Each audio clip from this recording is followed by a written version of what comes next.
Olá, sejam bem-vindos a mais um São Lucas 24 horas. Gerar um bebê é o desejo de muitas mulheres, e o período da gestação exige cuidados com a saúde tanto da mãe quanto para o filho. E hoje, o Dr. Maciel Costa, ginecologista e obstetra do São Lucas Hospital Center e coordenador do parto adequado, vai explicar sobre os cuidados durante o pré-natal e sobre as recomendações para as mães que desejam amamentar. Seja bem-vindo, doutor. Muito obrigado. Então hoje nós vamos falar um pouquinho sobre os cuidados com a saúde da mulher durante a gestação e também sobre a amamentação. Doutor, a mulher que deseja engravidar, ela pode fazer um acompanhamento antes da gestação para ter uma saúde com mais qualidade a gestação? Bom, o ideal recomendado é a consulta pré-concepcional. Hoje a gente tem aumentado, depois de muita divulgação, sobre a importância da consulta pré-concepcional, o número de pacientes que procuram nós com a expectativa de engravidar nos próximos meses ou até no próximo ano. Qual que é a importância da consulta pré-concepcional? Para nós, médicos, é importante a gente avaliar todo o histórico ginecológico da nossa paciente, se ela possui alguma doença, alguma comorbidade, como, por exemplo, uma pré-diabética ou uma paciente que descobre nessa consulta que é hipertensa crônica. Além de avaliar essa parte de comorbidades, a gente avalia sempre quais medicações ela faz uso, se ela faz uso, e em relação às vacinas, como que está o estado imunológico dela? Se existem vacinas que podem ser tomadas durante o pré-natal quando ela vir engravidar, ou se é possível fazer algumas vacinas antes dela engravidar para planejar uma gestação na sequência. A consulta pré-concepcional, eu sempre costumo falar que ela é uma chavezinha que vira na vida da paciente. Por quê? É a oportunidade que a gente tem de orientar essa paciente à mudança de hábitos de vida. Então eu sempre pergunto, como que é a tua alimentação? Qual que é o teu hábito em relação às atividades físicas, né? Porque, às vezes, o estímulo dela ficar grávida, a paciente acaba percebendo que o hábito de vida ela vai levar além da gestação, para o resto da vida dela, né? Então eu sempre oriento na consulta pré-concepcional. Se ela não faz atividade física, que comece a fazer atividade física. Lembrando que a atividade física é algo que pode, sim, continuar durante o pré-natal, durante a gestação, desde que não tenha riscos, né? Mas isso a gente avalia. Em relação à alimentação, o que pode melhorar antes dela engravidar? A gente sabe que hoje o desenvolvimento da mãe, do feto, ele começa antes de engravidar, permanece durante o pré-natal e depois que nasce, ainda nos primeiros meses de vida, em que a alimentação do bebê ainda vem da mãe, essa alimentação dela é importante para o desenvolvimento cerebral, cognitivo e até de prevenção de algumas malformações, por exemplo.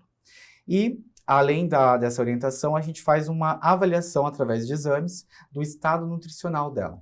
A gente sabe que algumas vitaminas, quando deficientes, interferem tanto para começar a gestação, para conseguir a gestação, interfere durante o desenvolvimento da criança no pré-natal.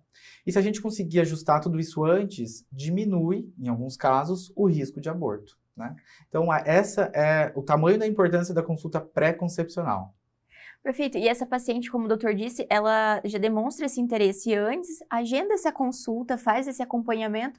Essa paciente conseguiu engravidar, então ela já está gerando um bebezinho. Quais são agora as recomendações para essa paciente? Durante o pré-natal, a gente divide ele em 3 trimestres. O primeiro, o segundo e o terceiro trimestre. Cada trimestre, a gente tem um perfil de exames que a gente tem que solicitar para essa paciente. E o objetivo do pré-natal é, além de identificar os problemas que podem surgir de comorbidades durante o pré-natal, é preveni-los, né? Então, por exemplo, se lá no primeiro trimestre eu tenho uma paciente que nunca teve contato com a toxoplasmose, eu vou orientar essa paciente a como evitar de ter toxoplasmose durante a gestação dela. Se é uma paciente que observa que tem um risco metabólico aumentado para diabetes ou para pressão alta, por exemplo, a pré-eclâmpsia, a gente já tem a oportunidade no primeiro trimestre de usar algumas medicações ou de mudar o hábitos de vida, como eu comentei antes, para a prevenção dessas comorbidades ao longo do pré-natal. Então, no primeiro trimestre, a gente começa a prescrição dos polivitamínicos, identificando a deficiência nutricional da paciente. No segundo trimestre, A gente tem os ultrassons morfológicos, em que a gente avalia o desenvolvimento do feto, e junto os exames de diabetes, entre outros, que podem interferir nesse pré-natal. E no último trimestre, o foco começa a ficar em relação ao parto, né? Desde o início do pré-natal, a gente discute a via de parto, mas é no último trimestre em que a paciente teve todos esses 9, 10 meses para ir amadurecendo, para ir conhecendo as vias de parto, para daí sim no final ter a melhor decisão dela em relação ao seu bebê. Tanto o parto normal, natural, quanto a cesárea são as possibilidades dessa paciente. Tem contraindicações para alguns deles, doutor? Em relação o parto normal, ela é a via natural de nascimento, né? Então, toda paciente, sim, ela tem a possibilidade de ter um parto normal. Existem algumas doenças, algumas comorbidades que pode contraindicar. Então, é importante essa avaliação, principalmente durante todo o primeiro, segundo, terceiro trimestre, para a gente estar avaliando esses riscos, né? O que seria de indicação absoluta de cesariana, por exemplo? Alguns tipos de malformações fetais que impeça, que impossibilite a passagem do bebê para um parto normal.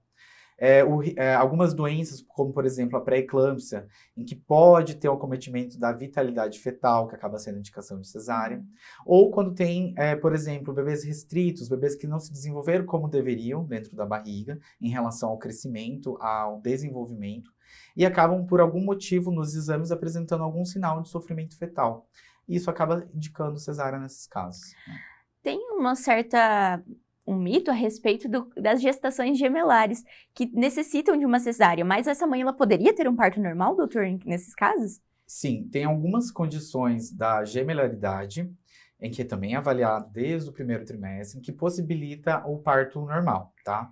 É um risco maior do parto em relação à cesárea? Depende de vários fatores. Da quantidade de placenta, se é uma, se é duas, das bolsas amnióticas, porque às vezes os bebês estão na mesma bolsa, às vezes os bebês estão em bolsas separadas, se a apresentação é cefálica do primeiro, do segundo. Então, são vários fatores que levam nós a tomar a decisão da possibilidade do parto normal ou do parto cesariano, sempre priorizando a segurança, né, da mãe com os seus bebês. Saúde sempre em primeiro lugar, né, doutor? E falando, o doutor comentou sobre essa parte da alimentação, da importância, então, de uma qualidade de vida da mãe, para que, consequentemente, o bebê também tenha. Quais são os alimentos que essas gestantes precisam ou que podem reforçar o consumo durante a gestação para que tenha, então, uma dieta rica em vitaminas? O doutor poderia dar alguns exemplos? No meu consultório, geralmente, para ser um pouco mais direto, eu sempre explico. Evita o que é industrializado, né? Tudo que está pronto no mercado, com certeza, para estar ali conservado, existem vários aditivos químicos, vários conservantes, e a gente não sabe ainda qual que se passa ou não a placenta, se vai para o feto, né? Sem contar todos os riscos que estão relacionados a essa industrialização. Então, tudo que é natural, tudo que a paciente consegue fazer, eu sempre falo que às vezes no dia a dia, no nosso tempo, às vezes é difícil você conseguir preparar o teu alimento todos os dias. Mas então, se conseguir reservar um dia da semana, fazer as marmitas e levar, seria o ideal. Então, tudo que é natural, que é feito, é o que eu recomendo, né? É óbvio que o consumo de refrigerantes, que é industrializado, a gente pede para evitar. O consumo de doces durante a gestação, para até mesmo evitar o ganho acelerado de peso durante a gestação, eu peço para evitar, né? Eu não peço para cortar totalmente, porque a gente entende que tudo tem uma questão de conforto também, né? Eu não posso simplesmente falar para nunca mais comer isso, nunca mais aquilo. Mas o problema que eu percebo no consultório é aquela paciente que todo dia repete aquele doce, aquele refrigerante, que são coisas que podem ser evitadas, né? Em relação às verduras, a gente sabe que quando a gente vai montar um prato, quanto mais colorido, com legumes cozidos e com as verduras bem lavadas também, é o recomendado. E do segundo para o terceiro trimestre, eu recomendo o aumento do consumo de proteínas, né? Porque do segundo para o terceiro é quando o desenvolvimento do bebê, ele precisa mais dessas proteínas. E da onde a paciente vai conseguir as proteínas? É no ovo, no leite, na carne, né? Todos os alimentos bem preparados, de forma adequada, garante uma alimentação saudável, rica em nutrientes durante os 3 trimestres do pré-natal. E no caso, então, na reta final, em que a paciente fica mais ansiosa, porque na expectativa para a chegada do bebê, tem algumas recomendações, algumas coisas que a gestante pode fazer para passar por esse processo e essa chegada seja mais tranquila, doutor? Meios naturais ou de rotinas mesmo do dia? É aquilo que eu comentei. Se você entende as 3 fases, entende que o que está por vir é algo fisiológico, que é natural, você já aceita melhor, né? Eu entendo, o doutor falou que lá no 3º trimestre ia ter um pouco mais de dificuldade para dormir. Mas eu recomendo atividade física, porque a atividade, principalmente a caminhada, né? A gente sabe que alguns exercícios mais intensos, devido à barriga, a outras alterações do corpo, talvez a paciente não consiga fazer. Algumas conseguem, tem pacientes que conseguem, mas não são todas. Mas a atividade física, ela libera endorfinas e ela dá uma sensação de bem-estar para a paciente. Isso ajuda ela a diminuir um pouco o estresse e a ansiedade. Preparar as coisas para receber o bebê é outra coisa que toma tempo e as pacientes ficam menos ansiosas quando preparam as roupinhas, o enxoval, começam a imaginar o dia da maternidade, tudo isso acaba contribuindo. Então, é um preparo psicológico e físico ao mesmo tempo para essa mudança. O doutor comentou agora sobre essa questão da atividade física. Tem alguma restrição ou todos os tipos de atividade que ela costumava fazer, ela pode continuar fazendo? É avaliado nesses casos, doutor? Sim, eu sempre falo, aquela paciente que já faz atividade física, ela vai continuar fazendo a atividade dela, respeitando as limitações do corpo dela. Vai ter um momento, aquilo que eu comentei, a marcha vai mudar da gestante, a barriga talvez não vai mais permitir fazer todos os exercícios que ela fazia antes. Ela tem que aprender, junto com o profissional que auxilia ela, a identificar esses pontos e ir trocando os exercícios, né? Para quem não faz atividade física, daí tá o gatilho que eu comentei no início, é a oportunidade da gente começar a fazer, né? Eu sempre falo que o exercício mais simples e mais fácil é a caminhada, né? Um aeróbico todos os dias, ou pelo menos 3 vezes por semana, já contribui bastante em relação à atividade física. Existem algumas contraindicações para atividade, daí isso o médico vai avaliar e vai falar. Uma delas é para quem tem um risco aumentado de trabalho de parto prematuro, né? É uma das principais contraindicações atualmente. Alguns sangramentos de 2º, 3º trimestre, então tem algumas situações que sim a gente vai contraindicar, mas são situações muito raras. A maioria dos pacientes provavelmente a gente vai liberar para fazer atividade física. Sempre avaliando, conversando, encontrando o melhor caminho para essa paciente, né, doutor? Exato. E agora falando também sobre esse preparo, a questão da amamentação. Existem vários artigos e recomendações e coisas que passam de família, de mãe, de vó para as gestantes sobre o se preparar para a amamentação. Existe isso, doutor? Essa gestante ela pode se preparar para esse momento da chegada do bebê e, consequentemente, da hora do amamentar? A gente sempre deixa claro no pré-natal que toda paciente, ela sim tem condições de amamentar no peito, né? Às vezes surgem algumas dúvidas em relação a isso que você comentou. Será que eu vou ter leite? Eu fiz redução de mama, será que isso vai permitir eu amamentar? E no pré-natal é a oportunidade que ela tem da gente esclarecer isso, né? Os cuidados, então, antes que a gente orienta, justamente para tirar essa ansiedade dela para quando nascer o bebê, ela entender que aqueles primeiros dias entre o binômio da mãe com o bebê, esse vínculo que vai criando, aquelas dificuldades no aleitamento, elas vão ser vencidas depois de um tempo. Sim, o leite irá descer, talvez demore um pouco mais nos primeiros dias, nas primeiras horas, mas se teve a liberação de hormônios, de ocitocina, da prolactina, com certeza o seu leite irá descer, né? O leite ele vai mudando de fases assim que nasce o bebê. A gente tem o colostro nos primeiros dias, depois sim vem o leite mesmo, a pojadura, né? Que é rico em nutrientes e nos primeiros dias principalmente de imunidade, de anticorpos para o recém-nascido. Então, é de grande importância esse momento, esse vínculo. E, doutor, se fala muito sobre a questão da hora do nascimento, em que o bebê é colocado e tem um contato pele a pele com a mãe. Isso causa relação e tem algum impacto na hora da amamentação? São vários impactos.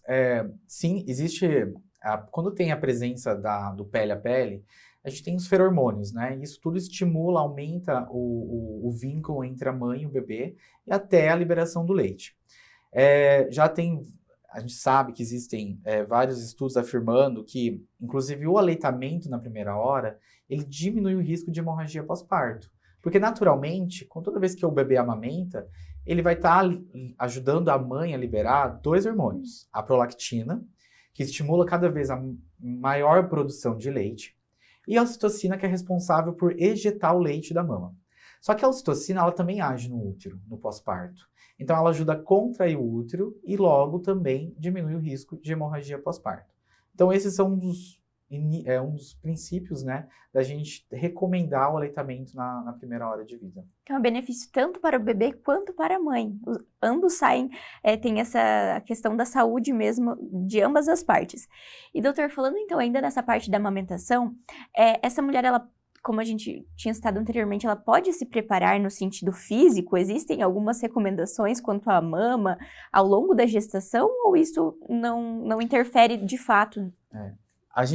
Cada paciente ela é diferente, ela é singular em relação ao teu pré-natal.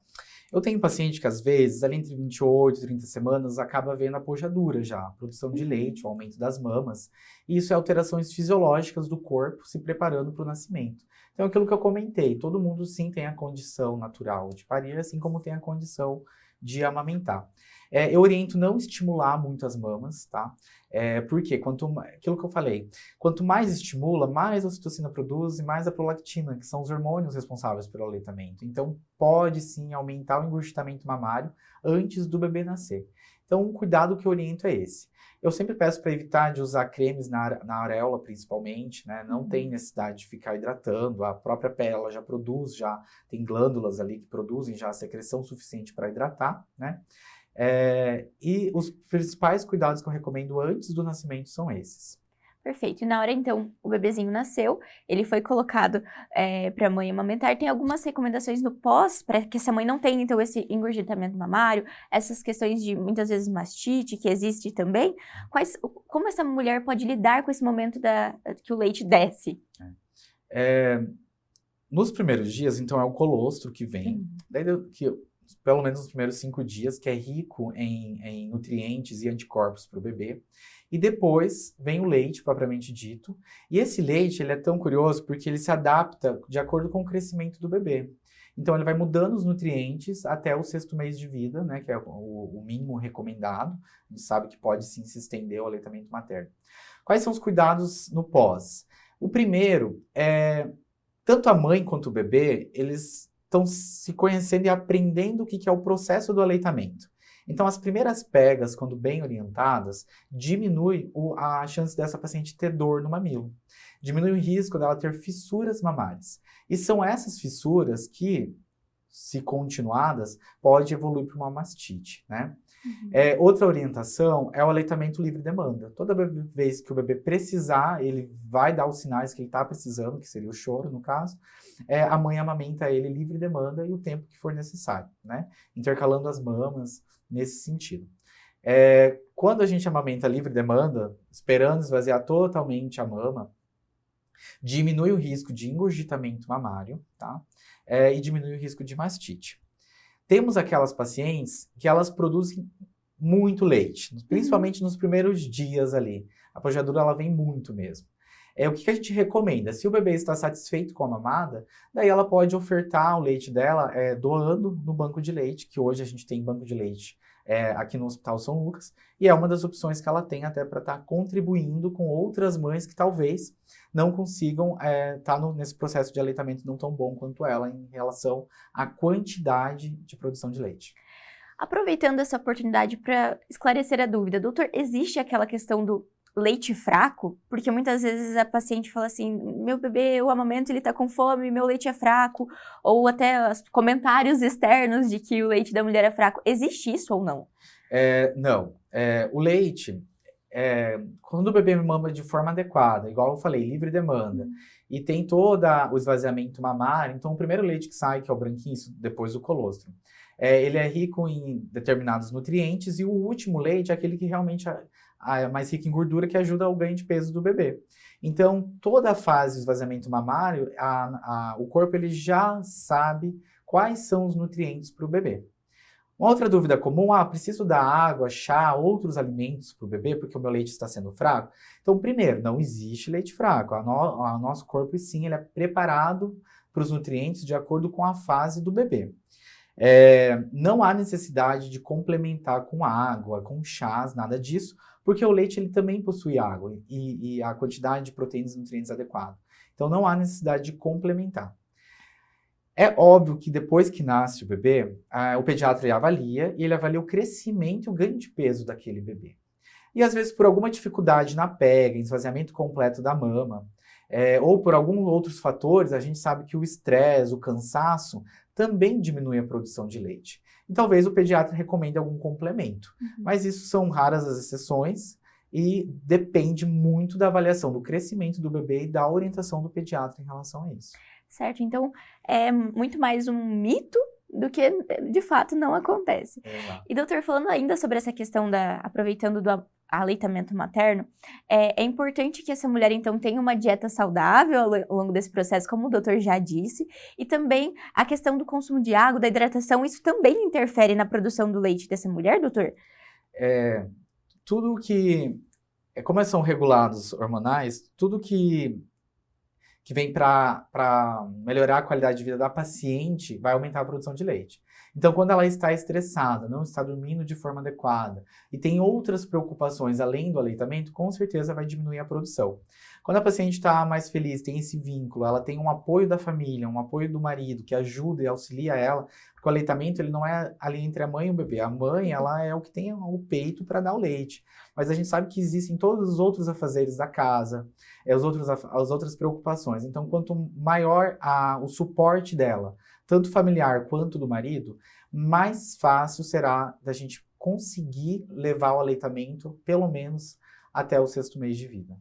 Então, e é um trabalho em conjunto e que é necessário todo esse suporte, tanto para que esse vínculo aconteça e também da família e toda essa paciente, essa mãe, possa amamentar da melhor forma possível. Doutor, agora, complementando a nossa conversa, o São Lucas realiza o curso de gestante e o doutor é um dos organizadores. Doutor, poderia comentar sobre essa ação, então, para as pacientes e para quem está em casa que possa participar? Esse curso de gestantes ele já existe há pelo menos 8 anos. Nós realizamos ele pelo menos a cada 2 meses. E sempre nas nossas redes sociais a gente divulga a data e os horários e o link para a inscrição. Geralmente são 2 dias de curso, dividido entre a parte teórica, em que existe uma conversa com o obstetra, com o pediatra e com a nutricionista, né? Eu destaquei tanto a importância da nutrição antes da gestação, durante e no pós. Então, a gente também traz a nutricionista para estar conversando e orientando as pacientes com mais detalhes ainda em relação a esse cuidado. E no 2º dia, a gente tem as oficinas do primeiro banho no bebê, as oficinas do aleitamento materno, orientando qual que é a importância do aleitamento, como que deve ser feito, e isso as pacientes conseguem fazer na prática. E todos esses cursos, ele é compartilhado, a gente sempre pede também para que o parceiro venha junto. Porque é aquilo que eu comentei, né? O parceiro ele vai estar presente durante o pré-natal, durante o parto, mas no aleitamento é ele que deve dar o suporte, auxiliar aquela gestante, para que flua de forma tranquila o aleitamento materno. Bacana, então essas mulheres elas podem então participar do curso. Tem uma idade mínima de gestação para participar do curso, doutor? Geralmente, como tem nesse curso a gente aborda a parte de fisiologia do parto, as vias de nascimento, a parte do aleitamento e a parte dos cuidados com o RN, que é feito pelo pediatra. Eu oriento as minhas pacientes a fazerem a partir do 2º, 3º trimestre, quando tiver um pouco mais avançado na gestação, até porque tem algumas informações que acabam esquecendo, né? Então, eu sugiro, pelo menos, a partir de 25, 26 semanas para o final, em que as informações estão mais frescas e a gente consegue visualizar mais que esse dia do parto está mais próximo. Perfeito, é a minha então, recomendação. E quanto mais conhecimento essa mulher tem, ela está se preparando, como o doutor havia dito, para a chegada desse bebê, tanto com informações, quanto com esse amparo do hospital, para que o momento do parto e da chegada dessa mudança da família seja ainda mais emocionante e mais tranquilo, né, doutor? Isso mesmo. Nós temos também a visita guiada à maternidade, né? Às vezes, fazer o curso é uma oportunidade de também estar conhecendo o hospital, conhecendo a estrutura do hospital, porque a visita guiada permite você prever e saber como que será o dia do teu parto, né? E quando os 2 dias que sucedem o parto, como que será? E também conhecer a nossa equipe, principalmente em relação ao aleitamento, as nossas enfermeiras obstétricas, a nossa equipe de pediatras, que eles entendem de aleitamento e também vão estar dando esse suporte ali no pós-parto imediato. Então tem toda essa estrutura e essa segurança para as pacientes, né, doutor? Acredito que nós conseguimos esclarecer algumas dúvidas para o pessoal que está em casa, falar um pouco mais sobre a importância do aleitamento materno e também desse acompanhamento pré-natal e durante a gestação. Doutora, eu gostaria de agradecer a sua participação no São Lucas 24 Horas, seja sempre bem-vinda. Muito obrigado pelo convite. Confira agora o destaque do São Lucas Hospital Center desta semana. Olá, eu sou a enfermeira Lucileia, sou coordenadora do Núcleo de Educação Permanente aqui do Hospital São Lucas e estamos no mês de agosto, que é o mês onde a gente reforça a importância do aleitamento materno. E dentre as ações desenvolvidas pelo São Lucas nesse mês, a gente proporcionou para as nossas mamães, recentes que tiveram seus partos aqui no Hospital São Lucas, uma sessão de fotos, onde elas puderam ter o registro desse momento tão bonito que é a amamentação e que é tão importante para ter um vínculo entre mãe e filho. Meu nome é Vanessa, sou mãe do Murilo e da Luísa, de 3 aninhos. Com a Luísa também foi amamentada no peito e graças a Deus o Murilo também. É uma sensação única e conexão maior ainda com a mãe, né? Além da 9 meses de gestação, ainda tem essa conexão que a gente vai tendo ali. Algumas conseguem até mais tempo, outras às vezes não é possível, mas é uma experiência única e eu agradeço a Deus por me conceder. Eu sou a Suiane, mãe da Maria Gabriele, minha primeira filha. Está sendo muito gostoso essa parte da gestação em si, e tudo foi muito bom. Agora na parte da amamentação está sendo difícil porque nada é fácil no começo, mas está sendo bem gostoso e uma experiência única para mim, tanto para mim quanto para ela. Meu nome é Cláudia, esse é o Bento, tem 2 dias hoje, e assim como o irmão que já tem 11 anos, o Cauã, ele também está sendo amamentado pelo leite materno. E é uma ligação única entre a mãe e o bebê, é um momento só nosso, que a gente se conecta e a gente pode se sentir um ao outro. O meu primeiro filho eu amamentei até os 2 anos, e esse aqui também, se tudo der certo, a gente pretende ir o mais longe possível. O São Lucas 24 Horas de hoje fica por aqui, mas não deixe de acompanhar as redes sociais, o @FH São Lucas Cascavel, para ficar por dentro de todas as novidades. Espero você!